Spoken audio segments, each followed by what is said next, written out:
Dr. Emily Bradford had been working at Riverside Family Clinic for nearly 8 years, long enough to develop an instinct for when something wasn't quite right. The modest clinic sat on the edge of a sprawling suburban area where strip malls gave way to industrial warehouses, a place where people came when they couldn't afford the gleaming hospitals downtown. It was a Tuesday afternoon, the kind of slow day where the waiting room hummed with the muted sounds of daytime television and the occasional cough. Emily was reviewing lab results when her nurse, Linda Peterson, appeared in the doorway with an expression that made Emily look up immediately. "Dr. Bradford, there's something strange about that father and daughter out there," Linda said, quietly, glancing over her shoulder. "Room 3. The girl is here for a regular checkup, but—" She trailed off, her brow furrowed. Emily stood, her curiosity piqued. "What's bothering you?" "The way he watches her, the way she looks at the floor, and when I asked her a simple question about school, he answered for her." Linda's voice dropped lower. She flinched when he touched her shoulder. Emily felt a familiar tightening in her chest, the same sensation she'd learned never to ignore. "Let me take a look at the chart first." The file was thin. Lily Henderson, age 9, hadn't been to the clinic in over 2 years. The reason for today's visit was listed as general wellness check, requested by the father, Michael Henderson. Previous records showed nothing alarming. Standard vaccinations, a bout of strep throat when she was 6, normal growth patterns. But the 2-year gap was unusual for a child this age. Emily knocked once and entered room 3 with a practiced smile that didn't quite reach her eyes. The girl sat on the examination table, her legs dangling, her gaze fixed on her scuffed sneakers. She was small for 9, with long dark hair that fell forward like a curtain, obscuring most of her face. Her clothes were clean but ill-fitting, an oversized hoodie despite the warm weather, jeans with frayed hems. What struck Emily immediately was her posture. Shoulders hunched inward, hands clasped tightly in her lap, every muscle seemingly tensed for flight. The man who stood beside her was tall and broad-shouldered, probably in his mid-40s, with sandy hair and a smile that was a beat too wide, too eager. "Dr. Bradford, good to meet you," he said, extending his hand. "I'm Michael Henderson. This is my daughter, Lily." Emily shook his hand briefly, noting the firmness of his grip, almost aggressive. "Nice to meet you both. Lily, how are you feeling today?" Before the girl could respond, Michael spoke in. "She's been a little tired lately, nothing serious. Just wanted to make sure everything's normal. You know how it is. Kids these days don't get enough sleep with all that screen time." Emily kept her eyes on Lily. "Lily, is that right? Have you been feeling tired?" The girl's lips parted slightly, but Michael cut in again with a laugh. "She's shy around doctors, never liked them much. Did you, sweetheart?"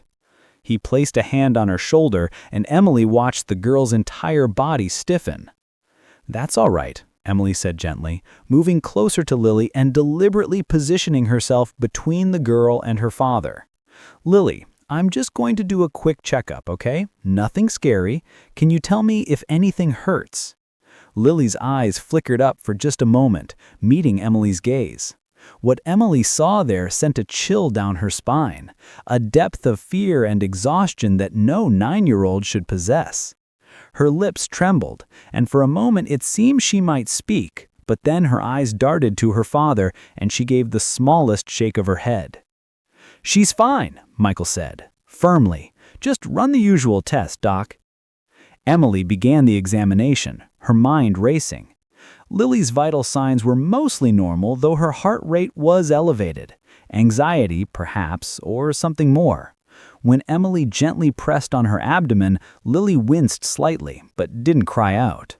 Her arms, when Emily examined them, bore no obvious bruises, but there were several small circular scars on her inner forearms that looked old, 6 months, maybe more. "Lily, have you been eating well?" Emily asked. Again, Michael answered. "She's a picky eater, but she gets enough. I make sure of that." "Mr. Henderson," Emily said, turning to face him with a professional but firm expression, "I need to hear from Lily directly for my records. It's standard procedure." She turned back to the girl. "Lily, "What's your favorite food?" The silence stretched for several seconds.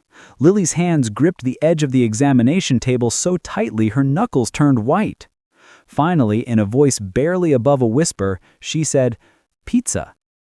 "That's a good choice," Emily said warmly. "What kind?" "Cheese," she whispered, and then so quietly Emily almost missed it, "But I haven't had it in a while." Michael's jaw tightened almost imperceptibly. "We had pizza last week, honey. Don't you remember?" Lily said nothing. Emily continued the examination, checking Lily's ears, throat, and reflexes. Everything appeared physically normal on the surface, but her instinct screamed that something was deeply wrong. The way Lily kept her gaze averted, the way she seemed to shrink whenever her father moved, the haunted quality in those brief moments when their eyes met, it all added up to a picture Emily had seen before, though not usually this severe. "I'd like to run a few additional tests," Emily said, straightening up. "Blood work, just to check her iron levels and make sure everything's functioning properly. Also, given her age and the fact that it's been 2 years since her last checkup, I'd recommend an ultrasound to check her abdominal organs, spleen, kidneys, just to be thorough." Michael's expression shifted, something calculating crossing his features. "Is that really necessary? She seems fine to me." "It's part of our comprehensive wellness protocol," Emily lied smoothly, "especially when there's been a gap in care. Insurance covers it." She had no intention of doing an abdominal ultrasound. What she wanted was to separate Lily from her father, to have even a few minutes alone with the girl. "Fine," Michael said, after a pause. "How long will this take?" "The blood draw will be quick. The ultrasound room is down the hall. It'll take about 15 to 20 minutes. You can wait here or in the waiting room if you'd prefer." "I'll come with her," Michael said immediately. "Actually, the ultrasound room is quite small, and I'll need space to maneuver the equipment. Hospital policy is only the patient and technician." Another lie, but Emily delivered it with such confidence that Michael couldn't immediately challenge it. His eyes narrowed slightly. She doesn't like being alone with strangers. "I will be very gentle," Emily assured him. "Lily, is that okay with you?" The girl's eyes flickered with something, hope, fear, before she gave the smallest nod. Michael stood there for a long moment, his hand still on Lily's shoulder, his fingers visibly tightening. Finally, he released her and stepped back. "All right, but make it quick." Linda came in to draw blood while Emily prepared the ultrasound room. As she worked, her mind raced through possibilities. Physical abuse? Emotional abuse? Neglect? The scars on Lily's arms bothered her. They looked like burns, small and deliberate. But there was something else, something in the way Michael controlled every aspect of the interaction that suggested a more complicated and sinister situation. 5 minutes later, Linda brought Lily down the hall to the ultrasound room. Emily had deliberately left the door open, positioning herself so she could see if Michael left room 3. He hadn't. She could see him through the window, pacing, checking his phone repeatedly. "Okay, Lily," Emily said softly, helping the girl onto the examination table. "I'm going to put some gel on your tummy, and then I'm going to move this wand around. It doesn't hurt at all, okay? It just lets me see inside and make sure everything's healthy." Lily nodded, her expression unreadable. As Emily began the ultrasound, she spoke quietly. "Lily, I need you to know that you're safe here. If something is wrong, if someone is hurting you, you can tell me. I'm here to help." The girl's eyes filled with tears, but she didn't speak.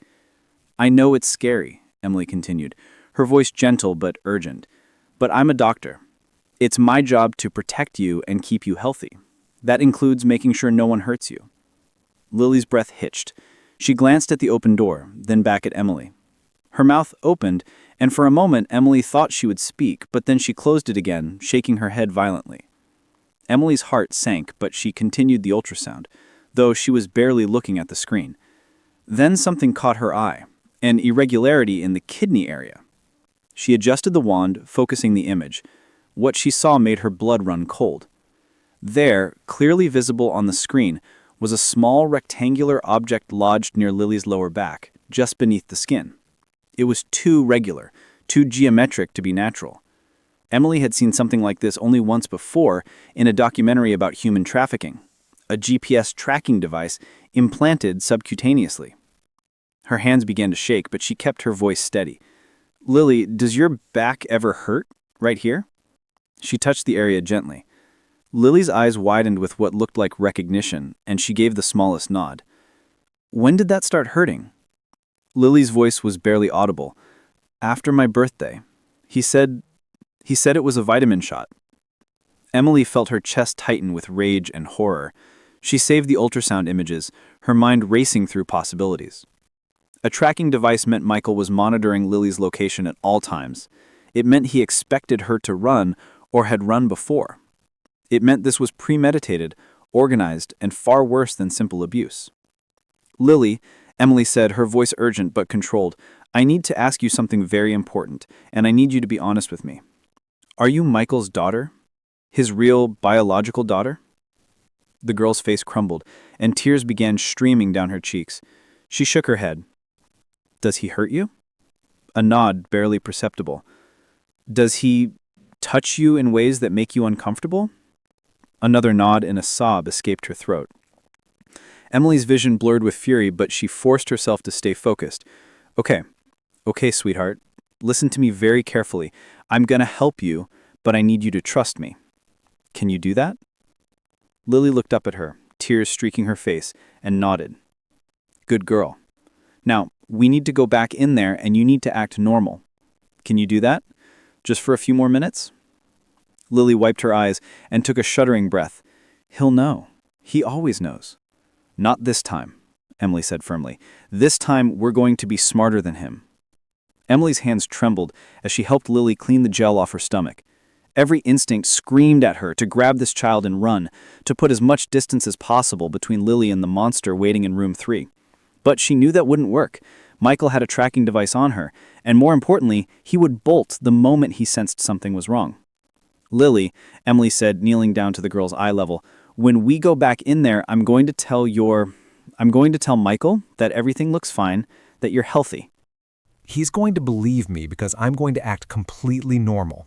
While I'm talking to him, I need you to stay very quiet and very calm.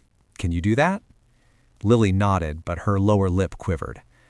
I know you're scared, but I promise you I am not going to let him take you out of this clinic. Do you understand? You are not leaving with him today. He'll hurt you, Lily whispered. He hurts anyone who tries to help me. Emily felt her resolve harden into something steel-like. He won't get the chance. She stood up and handed Lily a tissue. Dry your eyes, sweetheart. We're going to walk back very slowly, and you're going to think about something happy. What's something that makes you happy? Lily thought for a moment. Dogs. I used to have a dog before Michael? A nod. Okay, then think about dogs. Think about puppies. Think about the softest, fluffiest puppy you can imagine, and hold that picture in your mind.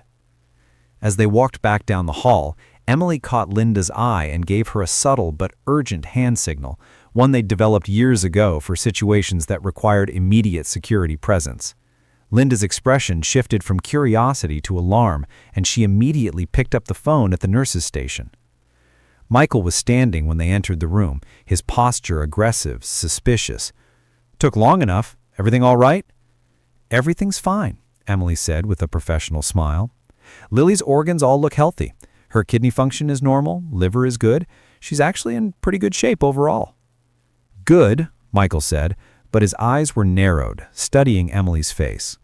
So we're done here. Just about. I need to input these results into our system, print out the report for your records. It'll take about 5 minutes. You two can wait here, or if Lily's feeling restless, she can wait with our nurse Linda. There's a playroom down the hall with some books and toys. She'll wait with me, Michael said flatly. Emily nodded, as if this was perfectly reasonable. Of course, I'll be right back. She walked out, forcing herself to move at a normal pace, and went straight to the nurse's station, where Linda was just hanging up the phone. Security's on their way, Linda whispered. What's going on? That man is not her father. Lily has a GPS tracking device implanted under her skin. She's being held against her will, and God knows what else he's been doing to her. She pulled out her phone. I'm calling 911. The operator answered on the second ring. 911, what's your emergency? This is Dr. Emily Bradford at Riverside Family Clinic, 4850 Industrial Boulevard. I have a child here who I believe is being held captive by the adult male accompanying her. The child has an implanted GPS tracking device, and she's confirmed abuse. The man is currently in examination room 3, and I need police here immediately. He may attempt to flee with the child. Officers are being dispatched now, doctor. Stay on the line. Can you describe the individual? Emily provided Michael's description while pulling up Lily's chart on the computer. I need you to check missing persons databases. The girl here is about 9 years old, dark hair, brown eyes, small for her age. The name he gave is Lily Henderson, but I don't believe that's her real identity. There was typing on the other end. Doctor, we're showing an Amber Alert from 3 years ago. Isabella Torres, abducted from a mall in Phoenix at age 6. Description matches. Is the suspect's vehicle in your parking lot? I don't know. Hold on. Emily turned to Linda. Did you see what they arrived in?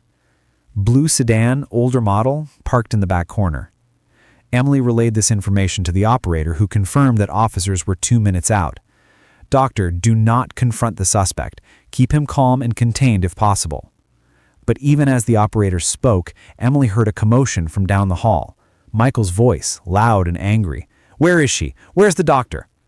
Emily's heart lurched. She'd been gone too long. He'd sensed something was wrong. She dropped the phone and ran toward room 3, arriving just as Michael emerged with Lily's wrist gripped in his hand. The girl was crying, trying to pull away, but his hold was iron tight.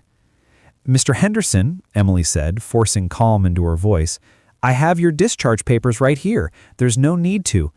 You called someone, Michael said, his eyes wild. I saw your nurse on the phone, saw the way she looked at me. What did you tell them? I called to check on a prescription authorization. It's standard procedure for... Don't lie to me. Michael's free hand went to his jacket, and Emily's blood turned to ice when she realized he was reaching for something. I know what you're doing. You're just like the others, trying to take her from me. Lily was sobbing now, pulling frantically at her arm. Please let go. The clinic's security guard, a retired police officer named Thomas, appeared at the end of the hallway. Sir, I'm going to need you to calm down and release the child. Michael's hand emerged from his jacket, holding a small knife.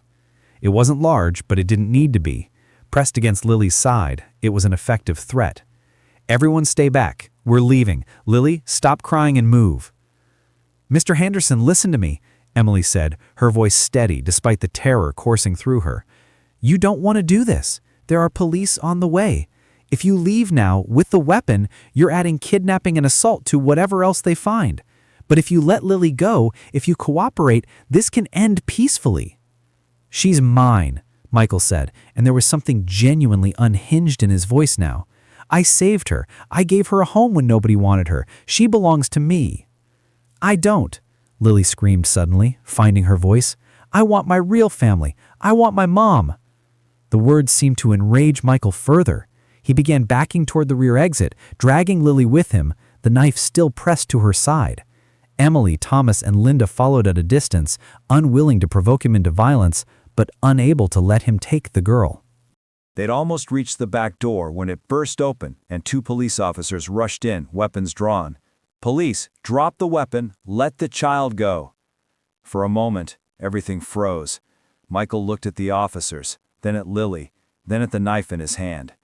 Emily could see the calculation in his eyes, weighing his options. Don't make this worse, one of the officers said.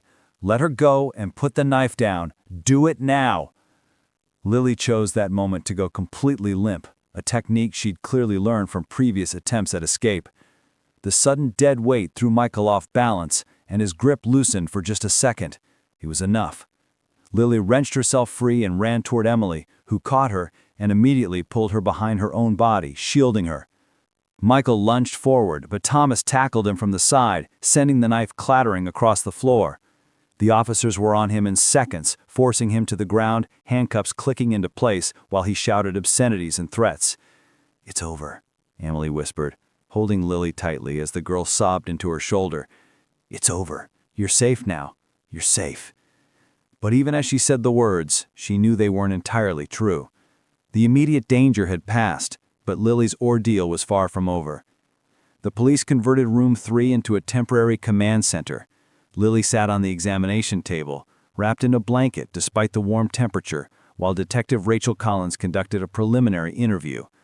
Emily refused to leave, and after a brief discussion, the detective agreed she could stay. Lily clearly felt safer with the doctor present. "Sweetheart," Detective Collins said gently, crouching down to Lily's level, "I know this is really hard, but I need to ask you some questions. Is your name Lily Henderson?" The girl shook her head. "Isabella Torres." Detective Collins' expression softened with a mix of relief and sorrow. "Isabella, your family has been looking for you for 3 years. Your mother never stopped searching. We're going to reunite you with her very soon, okay?"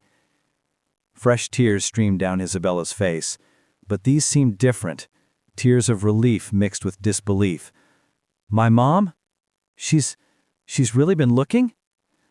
"Every single day," the detective confirmed. "Can you tell me how you ended up with Michael Henderson?" Isabella's voice was small, halting. "I was at the mall with my aunt.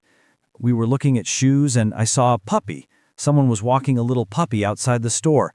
I went to look at it, just for a second, and then he was there. He said he lost his daughter in the mall and could I help him find her? I said okay, because my aunt always said to help people who needed it. But then we went out to the parking lot and he grabbed me and put me in his car. He didn't hurt me right away. At first he was nice. He said my family didn't want me anymore, that they'd sold me to him. I didn't believe him, but he kept saying it over and over. He had a house way out in the desert. There were no neighbors. I tried to run away once, but he caught me." She touched her inner forearm where Emily had seen the scars. "That's when he burned me. He said every time I tried to leave, he burned me again." Emily felt bile rise in her throat, but she kept her expression neutral, her hand on Isabella's shoulder. "What about the device in your back?" Detective Collins asked. "He said it was a vitamin shot after my birthday last year, my 8th birthday. He made a cake and everything, trying to be nice. But that night I woke up and my back hurt really bad. After that, he told me I always knew where I was, that even if I ran away, he'd find me in minutes. He said he could press a button and it would hurt me, shock me. I don't know if that was true, but I believed him." "Did he ever take you out of the house, to school, to stores?" "Not at first, but after the tracker, sometimes. He made me say I was his daughter, Lily. He homeschooled me, he said. If anyone asked about my mom, I was supposed to say she died. He practiced it with me over and over." She looked up at Emily. "I wanted to tell you the truth, but I was so scared. He said if I ever told anyone, they'd hurt them.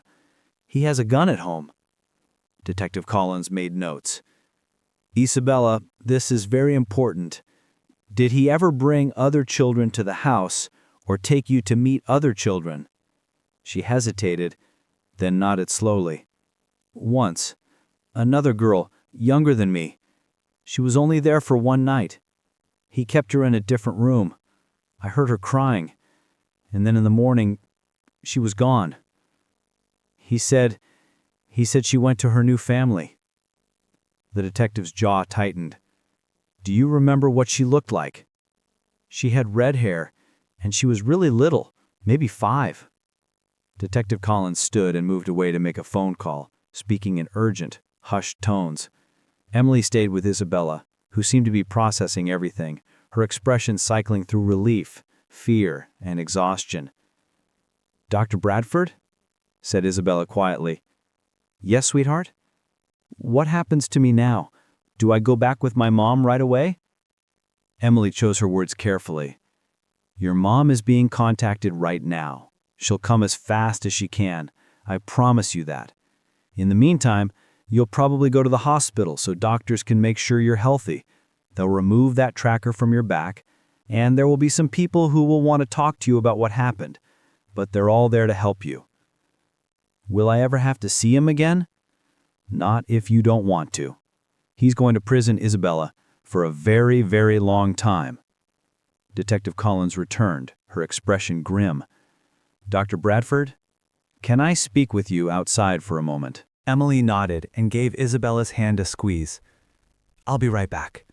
Linda's going to stay with you, okay?" In the hallway, Detective Collins kept her voice low. "We got a search warrant for Henderson's residence. We're also pulling his background. What you found, that tracking device, it suggests he's done this before. The girl with red hair that Isabella mentioned, there's an open missing persons case from 2 years ago. 5-year-old Amy Chen from San Diego. Red hair, taken from a playground. If he's trafficking children..." "You think there are others?" Emily asked, though she already knew the answer. "I think we've only scratched the surface. Henderson's phone records show multiple encrypted messaging apps. He was part of something bigger than just one kidnapping." She paused. "The ultrasound images you took, we're going to need those for evidence, and we'll need your full statement." "Of course, whatever you need." Emily glanced back toward the room where Isabella waited. "What about her mother? When will she get here?" "Mrs. Torres lives in Phoenix. She's getting on a plane now. Should be here in about 3 hours." Detective Collins' expression softened. "You did good work today, Doctor. If you hadn't spotted the signs, hadn't acted when you did, Isabella might have disappeared completely. Henderson had plane tickets in his car. He was planning to leave the state tomorrow." Emily felt her knees weaken at that revelation. One more day. If Isabella's checkup had been scheduled even 1 day later, she'd be gone. The next 3 hours passed in a blur of statements, paperwork, and coordinating with Child Protective Services. Isabella was transported to Riverside Regional Hospital, where a pediatric specialist examined her and removed the tracking device, a small, sophisticated piece of technology that, as Detective Collins suspected, was designed for human trafficking. It didn't have a shock function. That had been Michael's lie to keep Isabella compliant. Emily accompanied Isabella to the hospital, unwilling to leave her alone, even though CPS had assigned a caseworker. She stayed through the medical examination, through the counseling session with the child psychologist, through the seemingly endless parade of officials who needed information. And then, finally, Carmen Torres arrived. Emily would never forget the sound of that reunion, the way Carmen screamed Isabella's name, the way Isabella ran into her mother's arms, 3 years of separation collapsing into desperate, sobbing embraces. They clung to each other on the hospital floor, Carmen running her hands over Isabella's face, her hair, as if confirming she was real, while Isabella repeated, "Mama, Mama, Mama," like a prayer. Emily stepped back, giving them privacy, but Carmen looked up and saw her. "You're the doctor? The one who saved her?" "I just did my job," Emily said, her own eyes wet with tears. "You gave me my daughter back." Carmen stood, still holding Isabella close, and crossed to Emily. "I will never be able to thank you enough. Never." "Take care of her," Emily said simply. "That's all the thanks I need." As Emily finally left the hospital that evening, emotionally drained but satisfied, she didn't yet know that this wasn't the end of Isabella's story, or her involvement in it. 3 years passed. Emily continued working at Riverside Family Clinic, and while that day with Isabella remained one of the most intense of her career, life gradually returned to normal. She'd followed the case through the news. Michael Henderson was sentenced to 40 years in federal prison for kidnapping, child trafficking, and a host of other charges. The investigation revealed he'd been part of a larger network that spanned 3 states. 7 other children were eventually recovered, though Amy Chen, the red-haired girl that Isabella remembered, was never found. Emily had exchanged Christmas cards with Carmen and Isabella for the first 2 years. Isabella was in therapy, doing well in school, gradually healing. The cards stopped after the 2nd year, but Emily assumed that was natural. Families moved on, rebuilt their lives, put painful memories behind them. Then, on a Wednesday evening in late October, Detective Collins appeared at the clinic just as Emily was finishing her shift. "Detective," Emily said, surprised. "Is everything okay? Can we talk in your office?" The tone sent a warning prickling down Emily's spine. She led the detective to her small office and closed the door. "What's wrong?" "It's Isabella Torres. Or rather, it's about Isabella." Detective Collins pulled out her phone, and showed Emily a photograph that made her stomach drop. It was an image clearly taken from Isabella's bedroom window, a photo of Isabella asleep in her bed, taken from outside. The angle and clarity suggested professional equipment. The timestamp showed it was taken 3 days ago. Carmen called me yesterday in a panic. This photo was texted to Isabella's phone from an unknown number, but that's not all. She swiped to the next image. This one was older. A screenshot of Isabella in the hospital 3 years ago, right after her rescue. It was one of the photos from the medical documentation, but this one had been taken from a private case file. Someone with access to sealed records had leaked it. There's been a series of these photos sent over the past 2 weeks. They show Isabella at school, at her therapist's office, at the grocery store with her mother. Someone is watching her, and they have access to information they shouldn't have. Michael Henderson is in prison, Emily said, though she already knew what Collins was going to say. Henderson is in prison, but he's been making phone calls. We've been monitoring them, and they're coded, careful, but our tech team believes he's been coordinating with someone on the outside. She paused. The ultrasound images you took, we're going to need those for evidence, and we'll need your full statement. Of course, whatever you need. Emily glanced back toward the room where Isabella waited. What about her mother? When will she get here? Mrs. Torres lives in Phoenix. She's getting on a plane now. Should be here in about 3 hours. Detective Collins' expression softened. You did good work today, Doctor. If you hadn't spotted the signs and hadn't acted when you did, Isabella might have disappeared completely. Henderson had plane tickets in his car. He was planning to leave the state tomorrow. Dr. Bradford, we think someone from the trafficking network is targeting Isabella, either as revenge for her testimony or to reclaim her. Henderson's sentencing was largely based on Isabella's detailed account. Without her, the case against the network falls apart on appeal. Emily felt cold dread spreading through her chest. What are you doing to protect her? We've assigned a protective detail, but the family is terrified. Carmen requested something through us. Collins met Emily's eyes. She wants Isabella to talk to you. Carmen says you're the only person outside the family that Isabella fully trusted. She thinks maybe you can help her daughter feel safe again, or at least less afraid. Of course, Emily said immediately. When? Now if you can. They're at a safe house about 20 minutes from here. The safe house was a nondescript rental in a quiet suburban neighborhood. 2 unmarked police cars were parked strategically on the block. Carmen answered the door, and Emily was struck by how much older she looked. The stress of the past 3 years, and now this new threat had carved lines into her face. Dr. Bradford, thank you for coming. Carmen hugged her tightly. Isabella's in her room. She won't come out, won't eat. She's terrified. Emily found Isabella sitting on a bed, knees pulled to her chest, staring at the wall. She was 12 now, taller, her features more angular as she approached adolescence. But in that moment, she looked exactly like the frightened 9-year-old Emily had met 3 years ago. Isabella, it's Dr. Bradford. Do you remember me? Isabella's head turned slowly. Her eyes were red-rimmed from crying. He found me again. He said he would.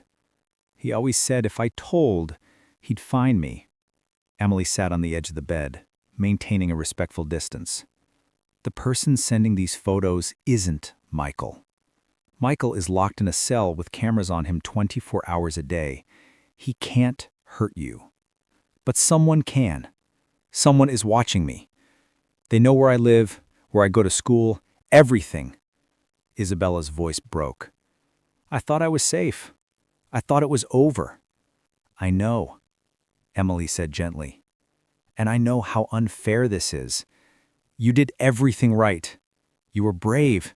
You testified. You helped put bad people in prison. And now you're being punished for it. I want to disappear. I want to be someone else. Go somewhere he can never find me. Your mother and I have been talking about that, Emily said carefully. There are programs that can help relocate you, give you new identities if necessary. But Isabella, I need you to understand something. Running away, hiding, that's letting them win. That's letting fear control your life forever. I don't care. At least I'd be alive. Emily was quiet for a moment, then said, "Can I tell you something? About my sister." Isabella looked at her, curious despite her fear. "When I was in medical school, my younger sister was attacked walking home from work. The man who attacked her was arrested, but he made bail. While he was out, he showed up at her apartment. He didn't hurt her. The police arrived in time, but the fear of it, the constant looking over her shoulder, it destroyed her. She changed her name, moved across the country, cut off contact with our family because she was terrified he'd find her through us." Emily's voice was thick with emotion. She let that fear turn her into a ghost. She's alive, but she's not living. And the man who attacked her? He won completely. He took away the life she loved. Her family, her home, everything. What happened to her? Isabella asked. "I don't know. She stopped answering my calls 5 years ago. I don't know where she is or who she's pretending to be." Emily took Isabella's hand. "I don't want that for you. You deserve to live your life, to go to school, to have friends, to be Isabella Torres, the brave, smart girl who survived something terrible and came out the other side." "But I'm not brave," Isabella said, tears sliding down her cheeks. "I'm terrified all the time. Being brave doesn't mean you're not afraid. It means you keep going even when you are afraid." Emily squeezed her hand. "And you don't have to do it alone. Your mom is here, the police are here, and I'm here. We're all going to make sure you're safe. You promise?" It was the same question Isabella had asked 3 years ago, and Emily gave the same answer. "I promise." Over the next week, Emily became deeply involved in Isabella's protection plan. She coordinated with the police, with Isabella's therapist, and most importantly, she was simply present, visiting the safe house daily, helping Isabella process her fear, providing a steady, calm presence that reminded the girl she wasn't alone. Detective Collins' team worked around the clock to trace the source of the photographs. The breakthrough came on day 9, when a facial recognition algorithm matched a figure in the background of one of the surveillance photos, a man caught on a traffic camera near Isabella's school. His name was Vincent Blake, and he'd been Michael Henderson's cellmate for 6 months before being released on parole. Phone records showed 17 calls between Henderson and Blake in the past 2 months, all carefully worded but clearly coordinated. Blake had been hired or coerced into stalking Isabella as part of Henderson's twisted revenge plot. The arrest happened at dawn. Blake was taken into custody outside a motel where police found a laptop containing hundreds of surveillance photos, detailed schedules of Isabella's movements, and encrypted messages discussing retrieval plans with unnamed contacts. The trafficking network, though diminished, was still operational, but the damage had been done. Even with Blake in custody, Isabella's sense of safety had been shattered again. She refused to return to her school, couldn't sleep without nightmares, and withdrew into herself, in a way that terrified Carmen. Emily sat with them in the safe house living room 2 days after Blake's arrest. Carmen was crying softly, exhausted from sleepless nights of keeping watch over her daughter. "I don't know what to do," Carmen admitted. "The police say the immediate threat is over, but how do we know? How do we ever know? There could be others watching, waiting." Emily had been thinking about this constantly. "I have an idea," she said carefully. "It's not a small thing, and I don't want you to feel pressured, but I want to offer it." Both Carmen and Isabella looked at her. "I'm planning to relocate," Emily said. It wasn't entirely a lie. She'd been considering a change for a while, though this situation had crystallized her decision. There's a clinic in a small town in northern Montana near the Canadian border. It's remote, quiet, and they need doctors. I was thinking, She paused, choosing her words carefully. I was thinking that if you wanted a fresh start, truly fresh, you could come with me. New town, new names if you want them, new life. I'll be there so Isabella wouldn't be starting over completely alone. Carmen stared at her. You would do that? Uproot your entire life for us? I'm doing it for me too, Emily said honestly. The past 3 years, I've realized something. When I helped Isabella that day, I didn't just save her life, she changed mine. She reminded me why I became a doctor in the first place. Not just to treat symptoms, but to protect people who can't protect themselves. She looked at Isabella. I don't want to lose that connection. And if I can help you both start over, somewhere safe, somewhere beautiful where Isabella can just be a regular kid, yes, I would do that. Would there be mountains? Emily smiled.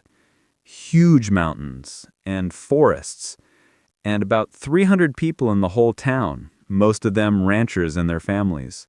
The clinic serves a 50-mile radius, so you'd see the same faces over and over. Everyone knows everyone. Would people know about what happened to me? Not unless you told them. We'd be starting fresh. You could be whoever you want to be. Carmen wiped her eyes. Dr. Bradford, I can't ask you to. You're not asking. I'm offering. Emily leaned forward. Carmen, I know this is a huge decision. Think about it. Talk to Isabella. There's no pressure, but the offer stands. That night, Emily went home and stared into her apartment. The life she'd built over 8 years in this city. She thought about her colleagues at the clinic, her routines, the comfortable predictability of her existence. Then she thought about her sister, lost somewhere in a self-imposed exile, living in fear. And she thought about Isabella, a 12-year-old girl who deserved to laugh and play and be free. The decision, she realized, had already been made. 3 days later, Carmen called. We want to go, she said simply. When can we leave? The town of Clearwater, Montana, had a population of 287, a post office that doubled as a general store, and a medical clinic that served everyone within a 50-mile radius. The clinic was run by Dr. William Grant, who was 73 years old and desperately needed help. When Emily had called inquiring about the position, he'd practically hired her over the phone. The move took 6 weeks to coordinate. Detective Collins helped arrange new identities for Carmen and Isabella. They became Carmen and Isabel Blake, taking a bitter irony from the name of the man who'd stalked them. Emily bought a house on the edge of town, a 3-bedroom cabin with a view of the mountains. Carmen and Isabella rented a smaller house 2 streets over, close enough to feel connected, but far enough to maintain healthy boundaries. The first month was an adjustment. Isabel was enrolled in the small K-12 school as a 7th grader, one of only 15 kids in her grade. She was quiet, watchful, clearly traumatized, but slowly, so slowly, she began to open up. The school counselor, a kind woman named Margaret Foster, had been briefed on Isabel's background by Detective Collins and worked with her weekly. Emily threw herself into her work at the clinic. Dr. Grant was delighted to have help, and the community welcomed her with the cautious warmth typical of small towns. She treated everything from ranching accidents to childhood ear infections, and gradually she became a trusted fixture in Clearwater. But her primary concern remained Isabella. Emily made it a point to have dinner with Carmen and Isabella once a week. These dinners became a ritual, a safe space where Isabella could talk about her struggles without judgment. The nightmares persisted, but they became less frequent. The hypervigilance, the constant checking of doors and windows, the panic at unexpected noises, began to ease. 6 months after their arrival, Isabel came to dinner with a shy smile. "I made a friend," she announced. "Her name is Hannah. She likes horses." The name Hannah gave Emily a jolt. It was similar to Henderson, Michael's last name. But Isabel seemed untroubled by the similarity, and Emily realized that was progress. The name was just a name now, not a trigger. "That's wonderful," Carmen said, her eyes bright with tears she tried to hide. "Are you going to visit her ranch?" "She invited me this weekend. Can I go?" It was such a normal question, such an ordinary teenage request, that Carmen actually laughed with relief. "Of course you can go." The turning point came 10 months after their arrival. It was a Saturday afternoon, and Emily was hiking one of the trails near her house when she encountered Isabel sitting on a boulder, staring at the valley below. She wasn't supposed to be out alone. That was one of the rules Carmen had established, but Emily decided not to mention it. "Mind if I join you?" Emily asked. Isabel shrugged, which Emily took as permission. She climbed onto the boulder and sat beside the girl, both of them looking out at the vast expanse of mountains and sky. "I think I'm okay," Isabel said after a long silence. "Yeah? I mean, I'm not totally okay. I still have bad dreams sometimes. I still get scared when I see men who look like him. But today I was walking here, and I realized I wasn't looking over my shoulder. I wasn't thinking about him at all. I was just thinking about the math test I have on Monday and whether Hannah would want to go to the movies next Friday." She turned to Emily. "That's normal, right? That's what normal kids think about?"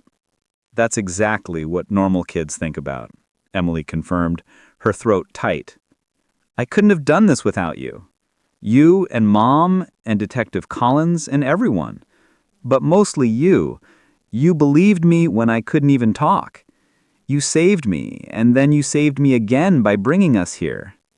"You saved yourself, Isabella," Emily said firmly. "That day in the clinic, you found the courage to nod when I asked if you were being hurt. You told the truth even though you were terrified. And you chose to keep going, to keep fighting, even when it would have been easier to give up. That was all you." Isabel was quiet for a moment, then said something that surprised Emily. "I want to be a doctor when I grow up, like you. You'd make an excellent doctor. I want to help kids like me, kids who are scared and hurt and don't know how to ask for help." Emily felt tears prickling her eyes. "Then that's what you'll do, and I'll help you get there, every step of the way." They sat in comfortable silence, watching the sun begin its descent toward the mountains. In the distance, an eagle circled on thermal currents, free and graceful against the endless blue sky. 2 years later, Isabel Torres, she'd reclaimed her real name on her 14th birthday, stood at the front of Clearwater High School's small auditorium, preparing to give a speech to the entire student body. It was part of a mental health awareness week that she'd helped organize with Mrs. Foster, the school counselor. Emily sat in the audience between Carmen and Dr. Grant, watching as Isabel adjusted the microphone. The girl had grown tall, her posture confident, her voice steady. "My name is Isabel Torres, and when I was 9 years old, I was kidnapped." A ripple went through the audience.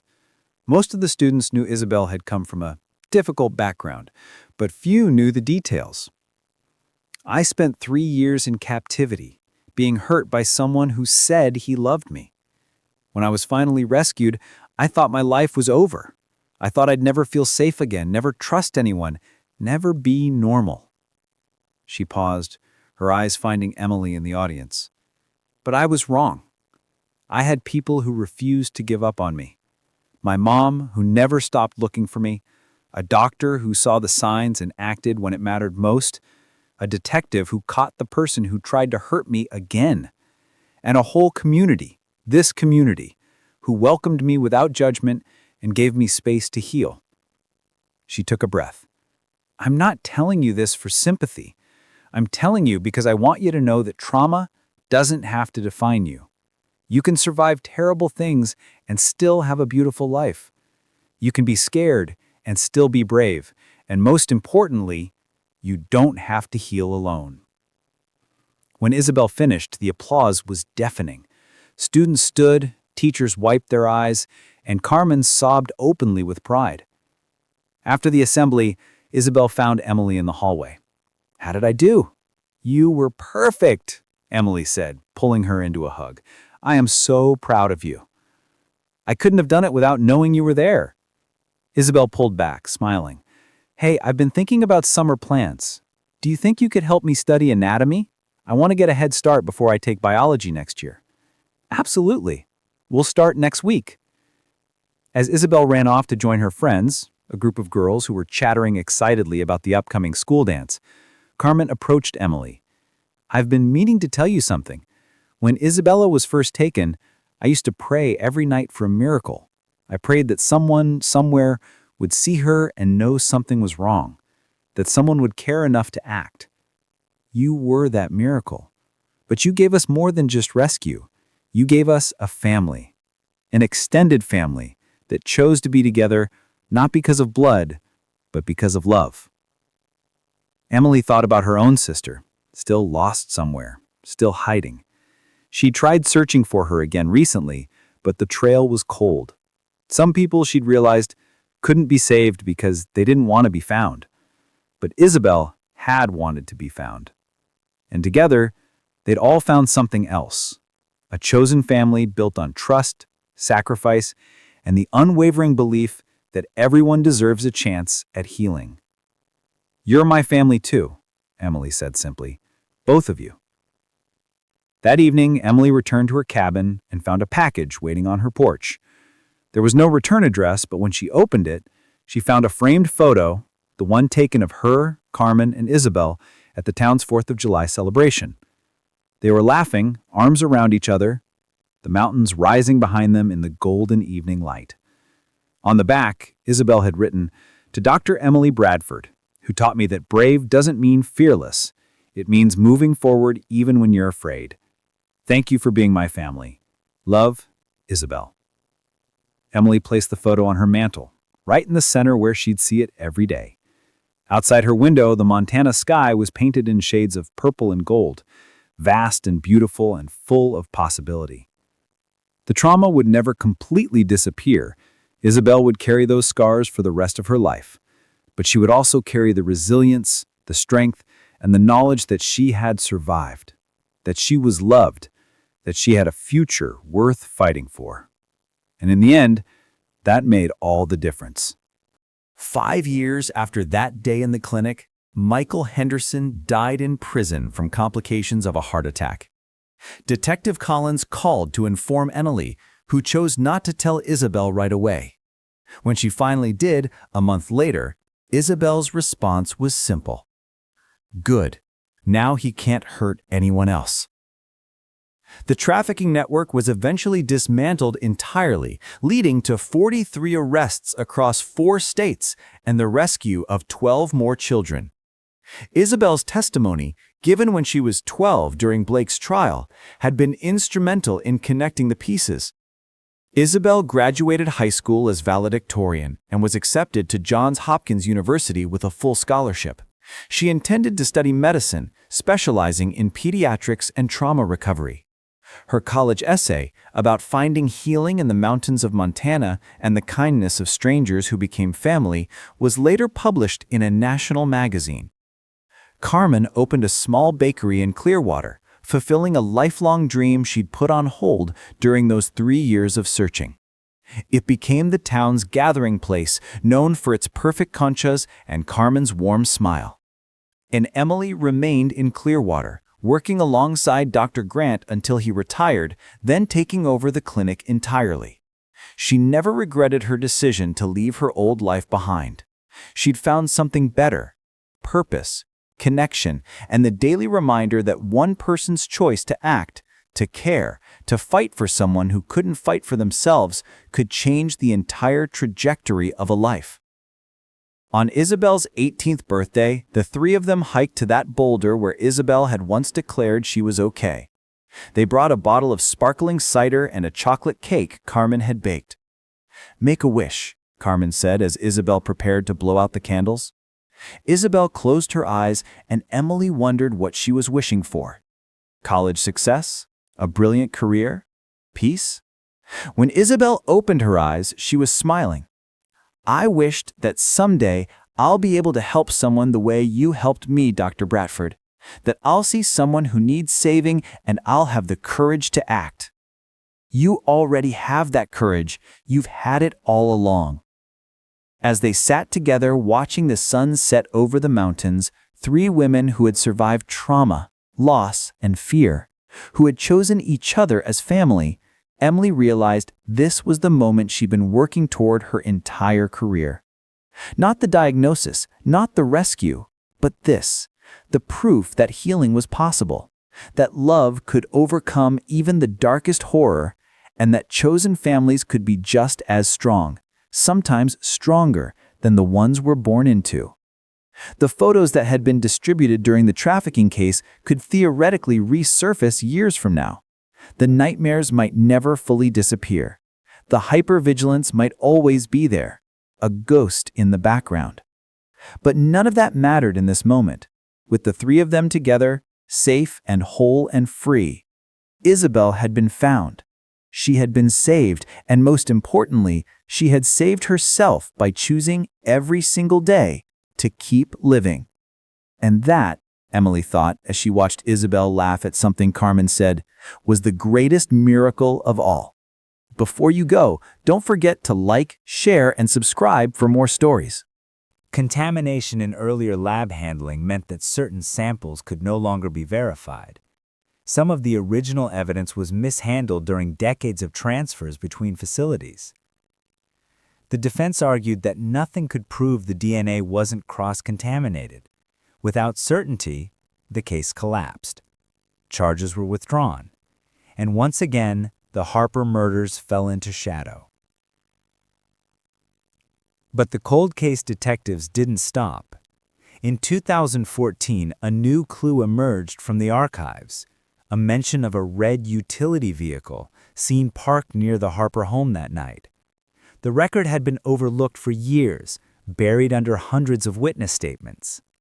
They traced every registered red utility in the state at that time: mechanics, delivery drivers, local tradesmen. One man's name kept resurfacing. He'd lived 2 streets away from Marina, moved shortly after the murders, had a prior conviction for assault, and, most chillingly, owned a pair of Dunlop Volley sneakers. Detectives tracked him down. By then, he was old, living alone, bitter, and evasive. He denied everything, said he'd never met Marina, never owned a rope, never had a reason to be near that house. When police asked for a DNA sample, he refused. Legally, they couldn't compel him without more evidence. And so again, the door shut. I've always thought about that moment. A man sitting in a small flat, curtains drawn, an old pair of shoes under his bed, while detectives drive away knowing the truth might be only a cotton fiber out of reach. Cold cases do something to investigators. They hollow them out slowly. They make you live between what you know and what you can prove. Alan Fraser retired in the late 1990s, long before the DNA developments. But he never stopped calling the station on anniversaries, asking, "Anything new?"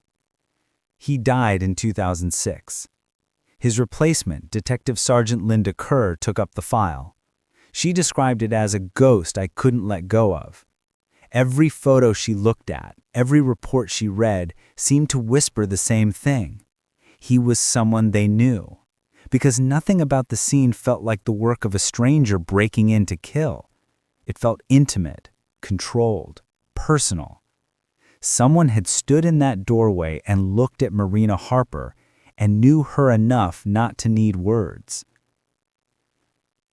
In 2017, on the 33rd anniversary of the murders, the Victorian government announced a reward of $1 million for information leading to a conviction. It was one of the largest in the state's history. Cold case detectives held a press conference. Behind them stood enlarged photos of Marina and Sophie, forever frozen in their final smiles.